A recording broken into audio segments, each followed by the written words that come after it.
Alright, yo, what is going on, you guys? So, finally, we are back here. We're finally making a video where I can actually talk loud. And we're talking about the best console settings for Apex Legends. Now, yes, this is a part 2. I did so many things incorrectly in my first console settings video, but now we have finally fixed a lot of those things here within Apex.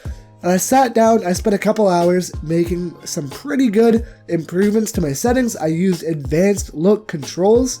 I made sure I went into the training mode. I tested out every single one of these settings to help me. And today, my job is to hopefully help you guys find the best settings for you in Apex Legends, hopefully using the advanced look controls. So, I did this about a week ago, and finally I can record a video on it. But without further ado, let's get into this. So this stuff is really only the same. It doesn't really matter. You guys can see it, pause the video if you really wanted to. But what really does matter here is the button layout.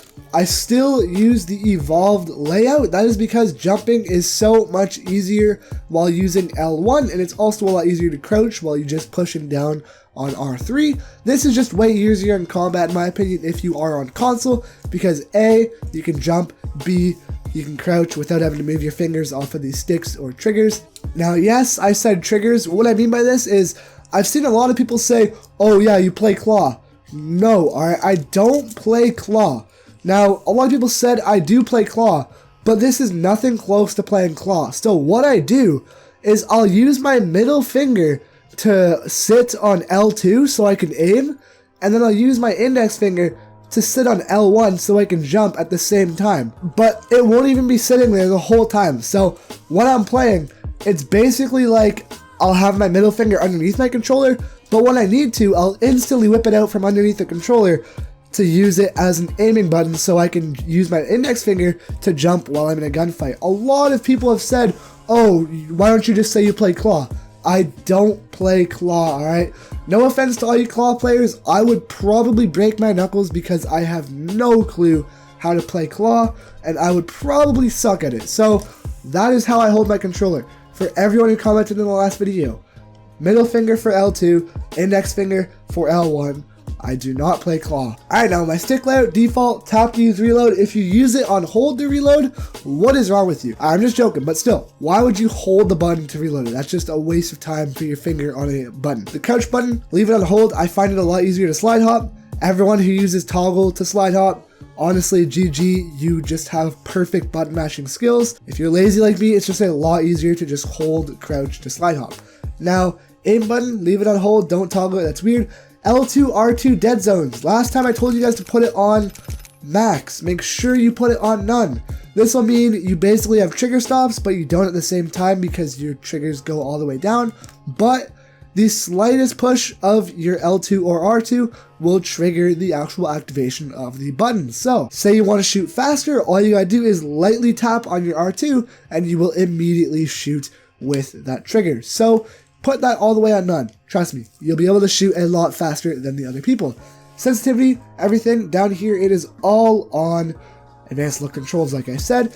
Movement dead zone, small inverted look off, obviously vibration on, but in real life, I have the rumbles taken out of my controller, so I don't really have vibration. Alrighty, now the main part of this whole video, advanced look controls. This is the most important thing. For the dead zones and outer thresholds, turn these all the way off. You do not want to have these at max. I mean, you can. It's just a lot easier if you turn them all the way down, because what the dead zone is if you want a finer movement, you're going to have to move your thumbstick a lot further in order to move a smaller distance. So, you know, if you want to just move it ever so lightly and finer, you know, just go for that. Just go for none. I like it at none. It's just a lot easier in my opinion, because you don't want to have any resistance on your actual thumbstick. It obviously won't feel like there's resistance when you're doing it in real life, but in the game, you will see some resistance. Response curve, leave that at the default. You don't really want to change it because it doesn't really matter. Target composition, this is aim assist. Don't turn it off. Leave it on. Us console plebs, we gotta turn it on. For the actual yaw speed, I have it at about 60% for the actual accurate number. If we go out here, we have it at around 1, 2, 3, 4, 5, 6, 7, 8, 9, 10, 11, 12, 13, 14, 15. around 15 or 16 notches. I have it right there. Basically, the yaw speed is your horizontal sensitivity. The pitch speed, I have it just a little bit lower than the actual yaw speed. I'm not going to go into the exact numbers because you guys can basically just tell here, but that is basically your horizontal sensitivity. So if you guys didn't know what yaw or pitch speed was, like I did back in the last video, basically it's your left and right and your up and down sensitivity. Trust me, I did a lot of my research when doing these settings. So the actual extra yaw and the turning, these are kind of like dead zones, I guess you could say, but it really just has to do with in-game. So, you know, if you're gonna use it, like, this is basically just like your overall sensitivity, I guess you could say. It's like the extra sensitivity. If you turn it all the way down, it's gonna be a lot slower. And if you turn, I just leave it at the minimum or the actual like recommended. It doesn't really matter. It's these two, pitch and yaw, most important ones. That's your vertical and horizontal sensitivity. The ramp up time and the ramp up delay are basically kind of like dead zones. The time one, it just depends on how long it takes for your extra yaw to kick in, basically, or your extra pitch to kick in. This, it doesn't really matter because, you know, like I said, with the actual extra pitch, you don't really use it that much, so just keep it on, you know, the minimum, and then keep this one on the minimum as well. I keep it all the way down. Perfect, perfect, perfect. Like I said though, the only two that really matter here are yaw speed as well as pitch speed, your vertical and horizontal sensitivity. Now these are your ADS sensitivities. So ADS yaw, ADS pitch. I usually leave them at around 1 extra and 2 extra. That's personally what I believe to be my favorite. Basically, like it says, and as you guys can probably tell, like I've told you guys from up above, it's basically how fast you move when you're aiming down and how fast you move when you're aiming down vertical and horizontal. Now, this stuff here, exactly the same as what it is above, except you can go a little bit more in depth. I just leave it at around the recommended level here because I don't want to mess with that too much. Like I said, the only thing that matters is these two up here. The ramp up time, you want no ramp up time when you're aiming down because you want your aiming to be as precise as possible. And then your delay, obviously the exact same thing. You want your aims to be as precise as possible when you're moving your thumbstick. So I just leave those both at the very bottom so you can get the most accurate movement when you aim down. Whoa. Alright, that is all of my advanced look controls. Hopefully I gave you guys a little bit of an explanation so you guys can help find out which one you guys like. Honestly, go into the training mode and practice all of these. Like I said though, the only ones that you should really be focusing on the most, ADS pitch, yaw, as well as just regular pitch and yaw speed. That's your horizontal and vertical sensitivity.